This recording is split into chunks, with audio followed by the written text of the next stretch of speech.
Hello दोस्तों, स्वागत है आप सबका आपके अपने यूट्यूब चैनल पर। आज जो है न्यू नोटिफिकेशन आया हुआ है, तो क्या कुछ क्वालिफिकेशन रहेगा, क्या है एग्ज़ाम प्रोसेस और कितनी है एग्जामिनेशन फ़ी, ये सारा कुछ हम लोग वीडियो में बात करेंगे। वीडियो शुरू करने से पहले जिन्होंने अभी तक चैनल को सब्सक्राइब नहीं किया, सब्सक्राइब करके बेल आइकन को दबा लीजिए ताकि आने वाले जितने भी इन्फॉर्मेटिव वीडियो हैं इस तरह के वो आप तक पहले पहुँच जाए। और टेलीग्राम चैनल पे भी आप जुड़ सकते हैं। टेलीग्राम चैनल का लिंक जो है डिस्क्रिप्शन में दे दिया गया है। वहाँ मैं अपने सारे वीडियो का लिंक जो है शेयर करते रहता हूँ। इन केस अगर कोई वीडियो नहीं बनती है, कोई नोटिफिकेशन आया हुआ है, तो उसका जो है लिंक मैं वहाँ पे शेयर कर देता हूँ। आज जो है गुजरात स्टेट कोऑपरेटिव बैंक की तरफ से agriculture and rural development bank की तरफ से खेती बैंक के नाम से जो है उसका वैकेंसी आया हुआ है 234 टोटल वैकेंसी है, जिसमें manager, assistant manager IT, front desk officer, technical assistant, driver and office assistant के पोस्ट है। और एज क्राइटेरिया जो है 32 से 40 ईयर तक होना चाहिए।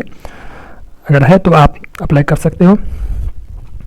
ये जो है प्राइवेट सेक्टर की तरह बैंक नहीं है, लाइक एक्सिस बैंक या HDFC bank. After government bank ये जो है सेमी गवर्नमेंट का ही नंबर आता है, देन प्राइवेट बैंक होता है। तो आप अब इसके लिए भर सकते हो, जॉब सिक्योरिटी रहता है।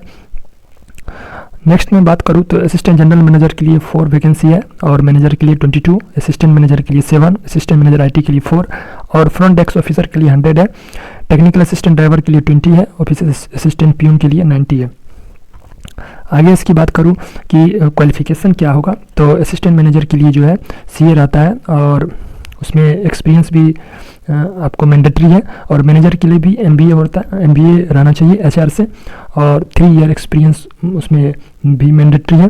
असिस्टेंट मैनेजर के लिए एमबीए विद 2 ईयर एक्सपीरियंस रहना चाहिए। असिस्टेंट मैनेजर आईटी के लिए भी कंप्यूटर इंजीनियर होना चाहिए और 5 ईयर एक्सपीरियंस होना चाहिए। फ्रंट डेस्क ऑफिसर के लिए कोई भी डिग्री है, अगर ग्रेजुएशन पास आउट है आप तो फ्रंट डेस्क ऑफिसर भर सकते हैं, उसमें अच्छी खासी वैकेंसी भी है, 100 वैकेंसी है। उसके बाद ड्राइवर की मैं बात करूँ तो 5 ईयर एक्सपीरियंस तो होना ही चाहिए, प्लस 10th पास होना चाहिए। फिर ऑफिस असिस्टेंट के लिए, पीयून के लिए 10th पास होना चाहिए। जैसा कि आप लोगों ने देखा कि फ्रंट डेस्क ऑफिसर के लिए 100 पोस्ट है और ऑफिस असिस्टेंट पीयून के लिए 90 पोस्ट है। तो इस दोनों में वैकेंसी ज़्यादा है, तो आप अप्लाई कर सकते हो। अगर जिनको भी जॉब की ज़रूरी है तो वो आप अप्लाई कर सकते हो। अगर एंट्रेंस गवर्नमेंट की बैंक की भी एंट्रेंस की तैयारी कर रहे हो और साथ साथ चाह रहे हो कि एक बैकअप होना चाहिए, तो आप अप्लाई करके इसमें देख सकते हो कि आपका एग्ज़ाम कैसा रहता है, कैसा निकलता है कि नहीं। और अगर हो जाता है तो डेफिनेटली ज्वाइन कीजिए। कुछ एक्सपीरियंस मिलने के बाद अगर आप स्विच कर सकते हो।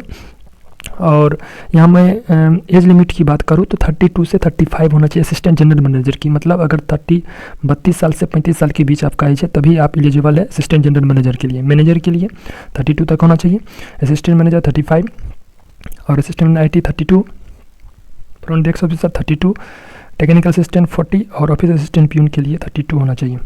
फिर आगे मैं बात करूँ तो इसका जो है रिटन एग्जामिनेशन होता है, फिर उसके बाद इंटरव्यू होता है। ये प्रोसेस है एग्जामिनेशन प्रोसेस। इंपॉर्टेंट डेट की बात करूँ तो 16 अगस्त जो है 16 अगस्त 2024 यहाँ तक लास्ट डेट है। और एप्लीकेशन फ़ी की मैं बात करूँ तो ये 150 रुपये जो एप्लीकेशन फ़ी है। तो जो भी एलिजिबल है इसके लिए वो अप्लाई कर सकते हैं। और वीडियो पसंद आए तो वीडियो को लाइक कीजिएगा, दोस्तों के साथ शेयर कीजिएगा। Thank you for watching.